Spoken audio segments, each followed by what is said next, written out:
Perkenalkan kembali, saya Vivian Wahab, ibu dari anak korban kekerasan di SMA Strada Thomas Aquino yang sudah kehilangan hak pendidikannya selama 1,5 tahun lebih, dikucilkan dan ditelantarkan, serta digantung dan dikunci masa depannya sampai sekarang. Dalam video ini, sebelum saya masuk ke penjelasan dokumen dan bukti-bukti yang akan saya tampilkan, saya ingin menyampaikan dua hal penting terlebih dahulu. Pertama, saya ingin menyampaikan bahwa LBH Jakarta bukan kuasa hukum saya. LBH selama ini bertindak sebagai lembaga advokasi publik yang menjalankan bantuan hukum struktural. Jadi lebih seperti sebagai perwakilan pengawasan publik atau watchdog publik. Saya tidak memiliki kuasa hukum apapun sampai hari ini. Itulah sebabnya dalam surat-surat resminya, LBH justru mendesak Ijen dan Kemendikbud agar negara memberikan bantuan hukum dan advokasi kepada saya sesuai pasal 44 PKSP yang memang merupakan hak saya sebagai pihak korban.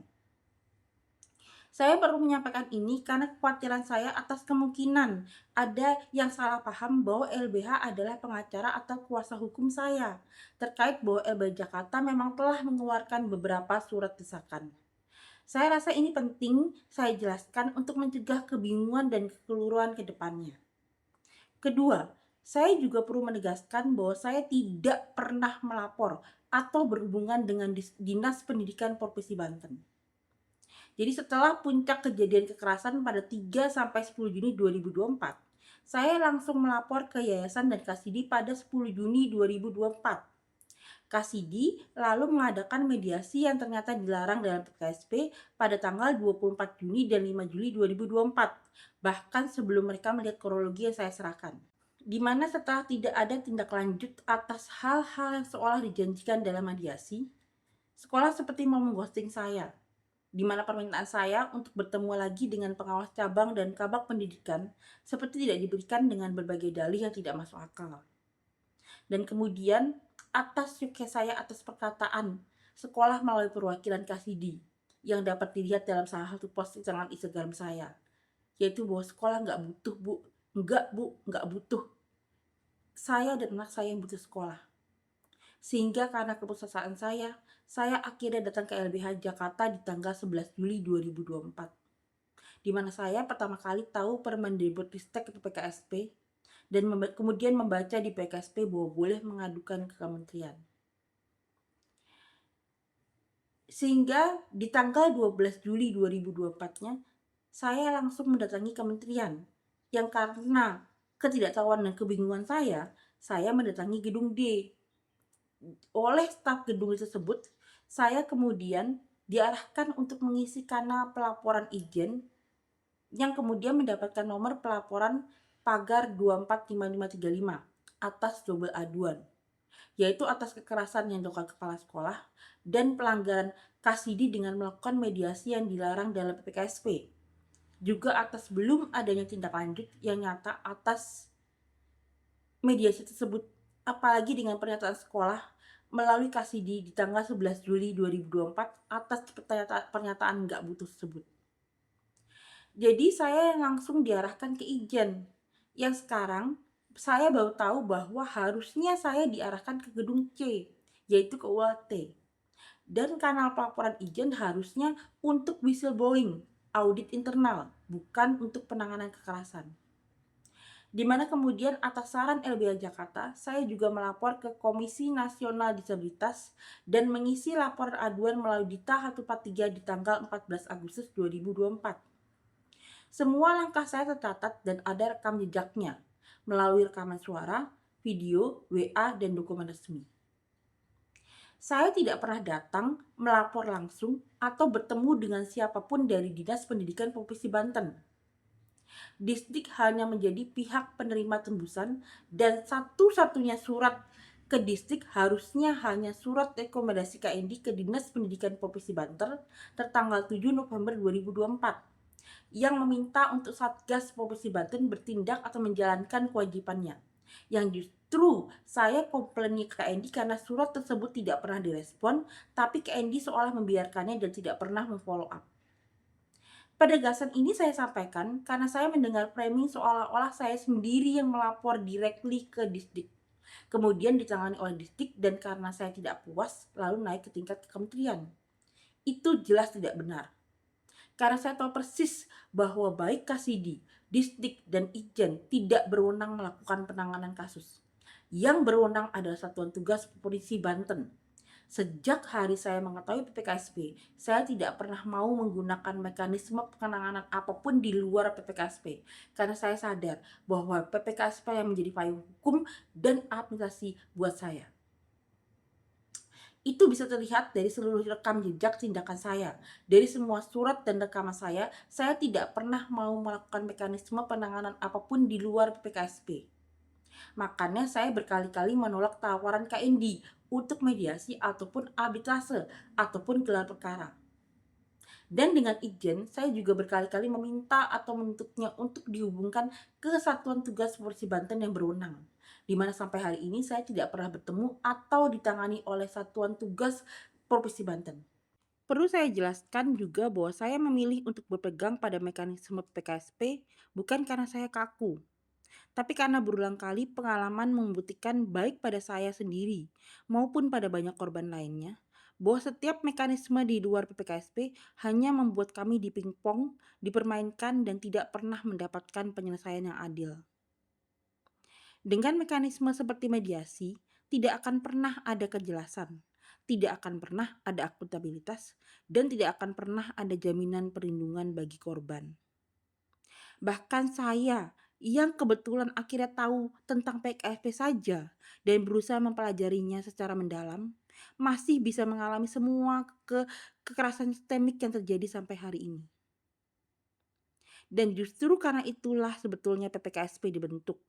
PPKSP dibuat agar korban tidak lagi terjebak dalam pola lama yang bergantung pada relasi kuasa. Pola di mana sekolah, yayasan, dinas, atau lembaga lain bisa mengendalikan penanganan kasus sesuai kepentingan mereka, tanpa akuntabilitas, tanpa prosedur resmi, tanpa BAP resmi, dan tanpa perlindungan nyata bagi korban.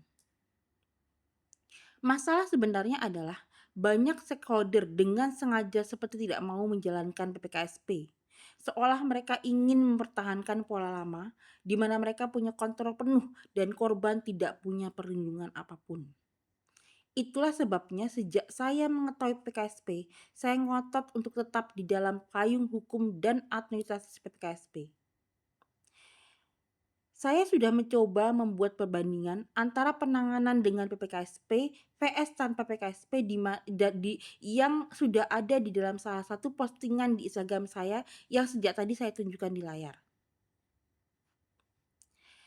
Setelah klarifikasi penting ini, saya akan menunjukkan brief singkat, dokumen nama dan penjelasan dokumen, dan dokumen list potongan-potongan rekaman.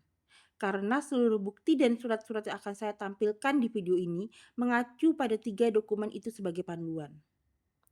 3 dokumen ini saya rasa penting karena berfungsi sebagai peta besar dari seluruh perjalanan kasus anak saya selama 1,5 tahun ini.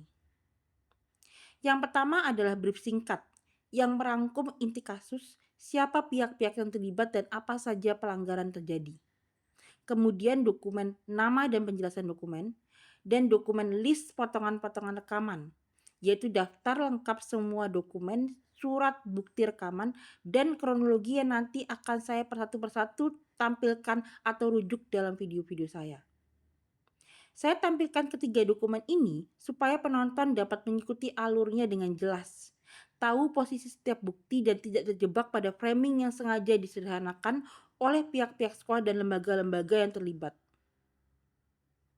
Berikut adalah brief singkat yang menjadi ringkasan dari inti kasus.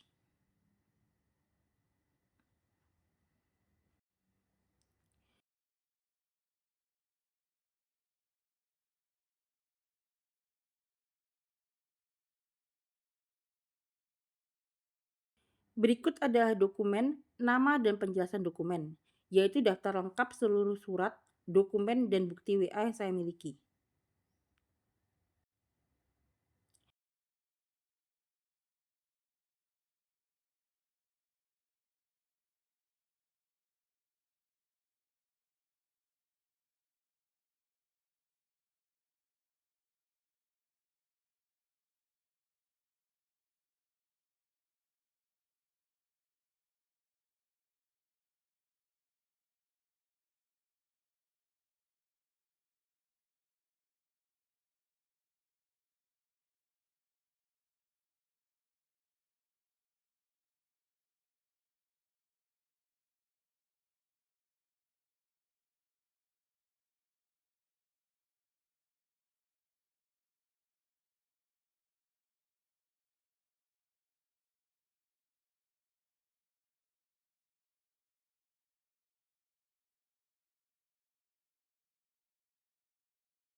Berikut adalah dokumen list potongan-potongan rekaman, yaitu daftar beberapa potongan rekaman yang sudah saya sortir, walaupun saya memiliki bukti rekaman jauh lebih dari ini.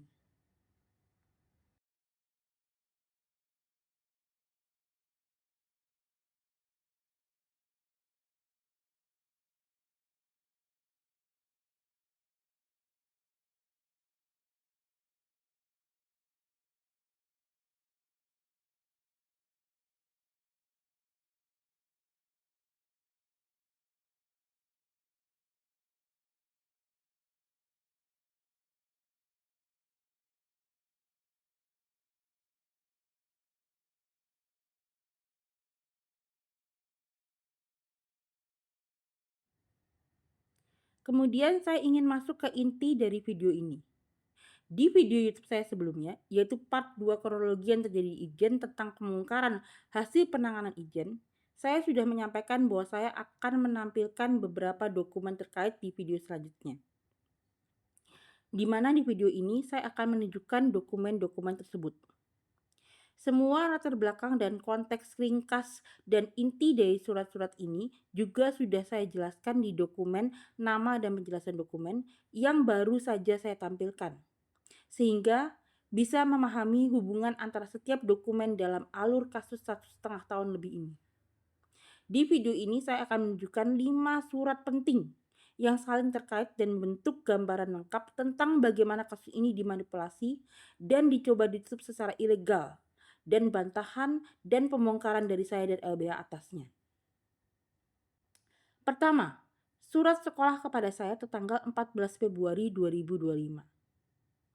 Intinya adalah sekolah hanya meminta anak saya kembali masuk sekolah, seolah tidak pernah terjadi kekerasan, tidak pernah ada proses panjang yang menantarkan anak saya, dan seolah situasinya hanyalah salah paham antara orang tua dan guru, tanpa pertanggung jawab apapun, dan tidak menyebut apapun tentang PKSP, seolah peraturan tidak ada. Hanya bergantung pada aturan internal sekolah atau maunya sekolah, seolah tergantung kebaikan sekolah padahal sudah jelas ada payung hukumnya. Bahkan tidak menyebut atas status disabilitas anak saya, jadi seolah ingin menghilangkan fakta yang menjadi motif diskriminatif dan hal yang memberatkan. Kedua, surat saya kepada sekolah tertanggal 8 Maret 2025 yang merupakan bantahan dan pembongkaran menyeluruh terhadap isi surat sekolah tanggal 14 Februari 2025 tersebut. Di mana dengan surat ini saya memaparkan seluruh rangkaian kejadian dan menegaskan bahwa surat sekolah tersebut hanya bersifat kosmetik, tidak menyentuh inti persoalan, tidak menjamin keamanan anak, dan sangat tidak realistis untuk dipenuhi tanpa membahayakan anak saya. Di mana untuk anak saya bisa masuk sekolah dengan aman dan merasakan dukungan atau support.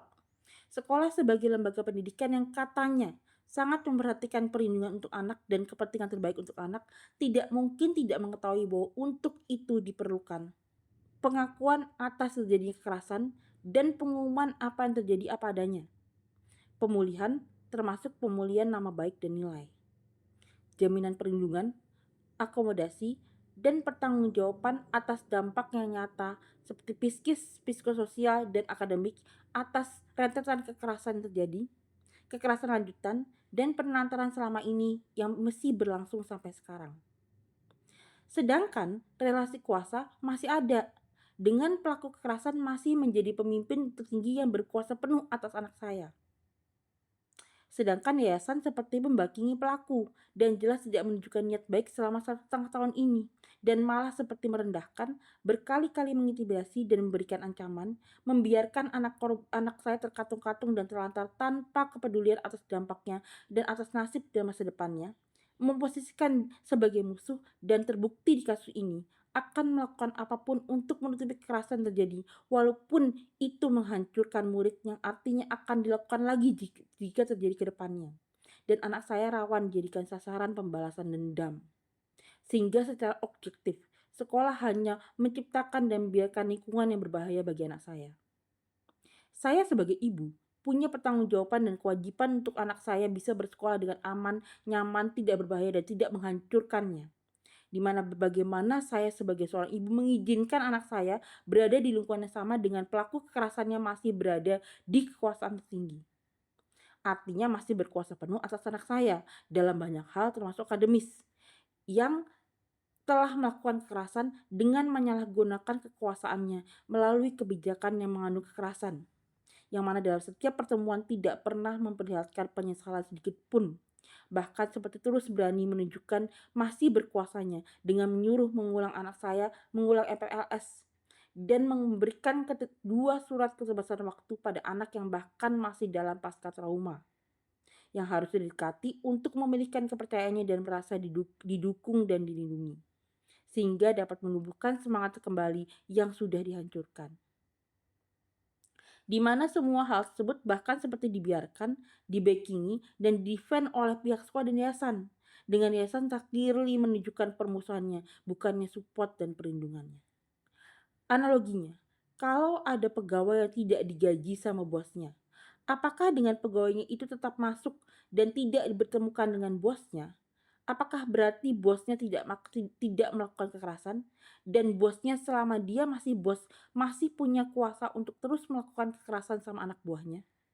Kalau kemudian jika pegawainya melapor ke kompaninya, kemudian bosnya malah didampingi oleh CEO-nya, CEO-nya malah mengatakan bahwa berhadapan dengan bosnya artinya berhadapan dengan kompaninya dan menghadapkan pegawai dengan pengacara kompaninya, sedangkan selama itu bosnya tidak menunjukkan rasa bersalah dan malah kemudian mengirimkan email yang menyuruh pegawai mengulang di umpire training dan mengancam akan dipecat. Apakah pegawainya akan merasa aman datang kembali ke kantornya atau malah memposisikan diri di tempat yang berbahaya untuknya tanpa perlindungan apapun? Analoginya lagi, surat sekolah hanya seperti mengatakan, kami sudah menawarkan korban KDRT untuk pulang ke rumah pelaku bersama keluarga pelaku yang membela pelaku dan ikut mengintimidasi korban. Kalau dia tidak mau, ya salahnya dia. Itu bukan tawaran, itu jebakan yang menghancurkan. Di mana saya telah membongkar dan menantang klaim sekolah atas komitmen pada kepentingan terbaik anak, di mana jika benar demikian, maka sekolah seharusnya mengusut tuntas kasus, mendukung pelaporan saya ke menteri, dan menyelesaikan perkara sesuai Permendikbud PPKSP. Di mana justru surat saya tanggal 8 Maret 2025 tersebut yang tidak pernah mendapatkan respon apapun sampai sekarang. Termasuk juga surat tanggapan saya tertanggal 3 September 2024 sebelumnya juga belum mendapatkan respon apapun dari sekolah. Ketiga, surat izin kepada LBH tertanggal 6 Mei 2025 yang seolah menjadi jawaban resmi atas surat desakan LBH ke Mendikbud tertanggal 20 Februari 2025. Walaupun sebetulnya LBH dalam rentang waktu diantaranya sudah mengeluarkan lagi surat desakan ke Mendikbud tertanggal 21 April 2005 dikarenakan belum diresponnya surat LBH sebelumnya. Di mana isi surat tersebut sebagian besar sama dengan hasil penanganan izin yang sudah saya bongkar sebelumnya, dengan beberapa tambahan terkait kejadian lainnya, termasuk kejadian tanggal 24 Januari 2025 dan penyebutan surat sekolah tanggal 14 Februari 2025. Di mana surat izin ini seperti sengaja tidak menyebut atau menyembunyikan adanya surat bantahan saya tertanggal 8 Maret 2025 tersebut yang juga telah saya tembuskan ke Ijen. Surat ini juga justru kembali membuktikan adanya pelampiasan wewenang, manipulasi kronologi, penyempitan isu dan pengabaian hak anak saya, dan membuktikan lagi adanya konflik of interest antara yayasan dan Ijen. Keempat, surat saya kepada Kemendikbud tertanggal 13 Mei 2025 yang merupakan bantahan resmi saya atas surat izin ke LBH tertanggal 6 Mei 2025 yang memuat penolakan, sanggahan, dan pembongkaran menyeluruh terhadap isi dan narasi sesat dalam surat izin ke LBH tertanggal 6 Mei 2025 tersebut poin per poin, termasuk meminta kembali respon dan tindak lanjut dari Mendikbud secara langsung atas surat-surat saya dan surat-surat desakan LBH ke Mendikbud dan poin-poin dalam surat-surat saya dan LBH tersebut.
Kelima, surat desakan LBH Jakarta kepada Mendikbud tertanggal 19 Juni 2025 yang mendesak kembali tanggapan langsung dari Mendikbud dan menolak representasi dan tanggapan dari Ijen karena Ijen adalah pihak terlapor, termasuk menolak keseluruhan hasil penanganan Ijen yang dipaksakan dikirimkan ke saya melalui WA tanggal 23 Desember 2024 dan surat balasan Ijen ke LBH tanggal 6 Mei 2025 tersebut dengan memaparkan pelanggaran yang dilakukan oleh Ijen selama proses penanganan dan dengan hasil penanganan tersebut, dan juga mendukung surat saya ke Mendikbud tanggal 13 Mei 2025, termasuk menegaskan bahwa kasus belum selesai, serta meminta kembali respon dan tindak lanjut dari Mendikbud secara langsung atas surat-surat saya dan surat-surat desakan LBH ke Mendikbud dan poin-poin dalam surat-surat saya dan LBH tersebut. Di mana surat LBH inilah yang juga dirujuk oleh KND dalam surat diam-diam KND ke Mendikbud tertanggal 3 Juli 2025 yang dibuat tanpa sepengetahuan, pelibatan, verifikasi atau persetujuan saya sebagai pelapor. Surat KND tersebut diposisikan sebagai tanggapan atas surat LBH ke Mendikbud tertanggal 19 Juni 2025. Padahal surat LBH tersebut ditunjukkan langsung ke Mendikbud. KND hanya sebagai pihak penerima tembusan. Surat ini juga isinya seolah menganggap saya dan LBH itu ada satu pihak yang sama dengan menulis quote surat yang dikirim pelapor lewat LBH. Dan seolah KND seperti telah menganalisis surat LBH tersebut dan merespon atas itu. Jadi seolah KND baru mendapatkan laporan atas kasus ini dari surat LBH tersebut dan seperti proaktif merespon dan yang melaporkan atau menyampaikannya ke menteri.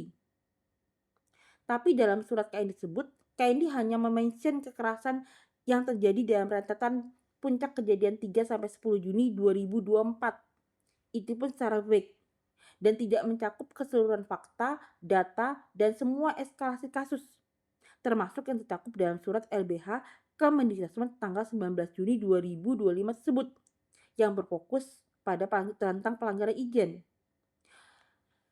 Padahal, eskalasi kasus inilah yang menjadi justifikasi KND mengirimkan surat ke Mendikbud. Bahkan surat diam-diam KND ini jauh bertentangan dengan draft surat KND ke Mendikbud hasil pembahasan saya dengan tim kecil dari KND selama 2 bulan sebelumnya yang telah disetujui bersama. Pembahasan mengenai surat diam-diam KND 3 Juli ini nanti akan saya paparkan dalam video tersendiri. Sehingga surat KND tersebut seolah menjadi corong tunggal dan false representation yang mewakili suara atau surat saya dan LBH di hadapan Mendikbud. Padahal surat tersebut mengaburkan substansi, fakta-fakta penting, meminimalisasi bobot pelanggaran dinamika yang terjadi, dan eskalasi kasus, sehingga melemahkan posisi hukum saya sebagai pihak korban dan tidak menjelaskan dampak kerugian dan urgensi kasus, sehingga berpotensi dapat membuat tindak lanjut yang salah dari Mendikbud. Surat LBH ke Mendikbud tertanggal 19 Juni 2025 tersebut dan juga surat desakan LBH ke Mendikbud selanjutnya tertanggal 9 September 2025 tidak pernah direspon kembali sampai sekarang. Kelima dokumen ini adalah rangkaian tidak bisa dipisahkan. Karena inilah titik-titik kunci bagaimana kasus ini mencoba dibelokkan dan bagaimana saya melawannya satu persatu melalui dokumen resmi. Dan seperti yang saya jelaskan sebelumnya, seluruh latar belakang dan inti dari kelima dokumen ini sudah termuat di dokumen nama dan penjelasan dokumen untuk publik dapat mengikuti alurnya dengan jelas. Dalam video selanjutnya, saya akan memaparkan kembali bukti, rekaman, surat, dan WA, dan dokumen-dokumen lainnya, dan menjelaskan kembali kronologi kejadian penting dan kejanggalan terjadi selama ini yang relevan. Terima kasih sebelumnya.